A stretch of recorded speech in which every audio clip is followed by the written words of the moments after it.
Are you struggling to figure out what God's purpose for your life is? Do you go to church on Sunday and by the time Monday morning rolls around, you just feel like you've lost that fire, whatever God blessed you with during that service? Or maybe you just don't feel like God's sowing any type of seed into your life.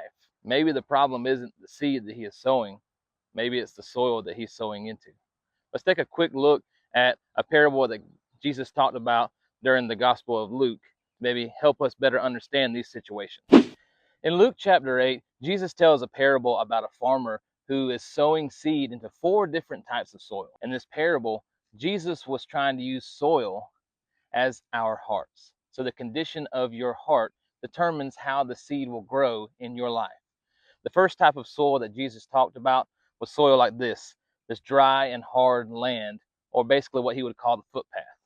If he was to throw a bunch of seeds down onto this footpath, nothing would grow, birds would come by, swoop down and take it away, or people would just trample on it. So what this is people that maybe you go to church on Sunday and you're sitting there and you're not really getting anything out of it. Or by the time you're in the car, the enemy's already swooped in and taken away all of the things that God had told you during that service. So if your heart is hardened toward those things, whether it's because you had past church hurts, past hurts with God, whatever it may be, you've hardened your heart to where God cannot sow anything into your life. The next type of soil that Jesus talks about in his parable is rocky soil. Now with rocky soil, if you put any type of seed in this ground, it's going to sprout a little bit. It may grow a little bit, but because it can't actually develop deep roots, it's going to wither away.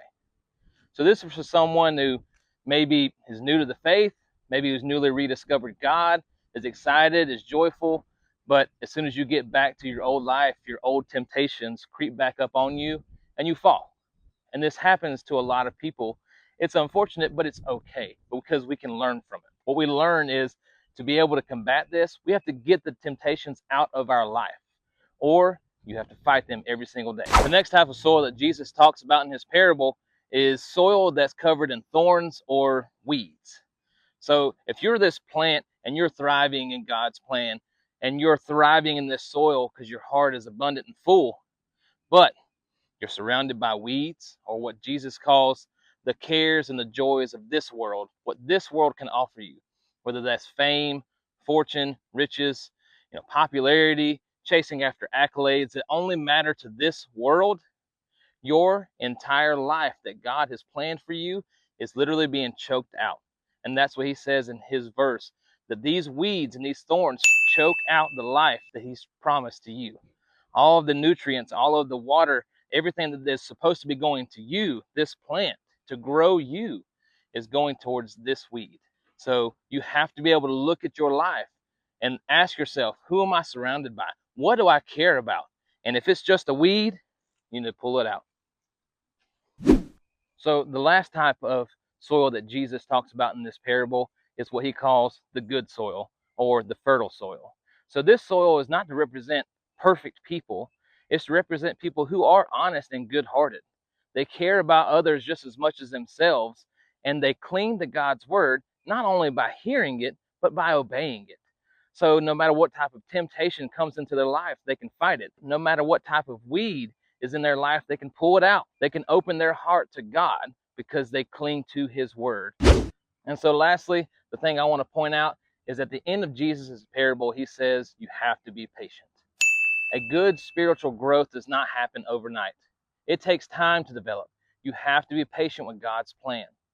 He put it in your life for a reason. He put it in your heart for a reason. And some of the fruits you might start to experience whenever this plan is starting to develop and grow is you're able to actually share your faith with your friends. You're able to actually go out there and serve others joyfully. So some of these small fruits you need to start recognizing, and you can understand that God's plan is truly starting to develop in your life. So for those of us that are trying to gain some type of spiritual growth at all, we have to be able to do these things. We have to open up our heart. We have to get rid of the weeds that are in our lives, and we have to fight the temptations that the enemy may throw at us every single day. Along with that, we have to ask ourselves, am I reading God's word daily? Am I actually obeying God's word daily as I'm reading it? Am I serving others? Am I loving others who are hard to love? These are all things that will lead towards spiritual growth. So if you want God to actually grow in your life, you have to obey his word and you have to open your heart.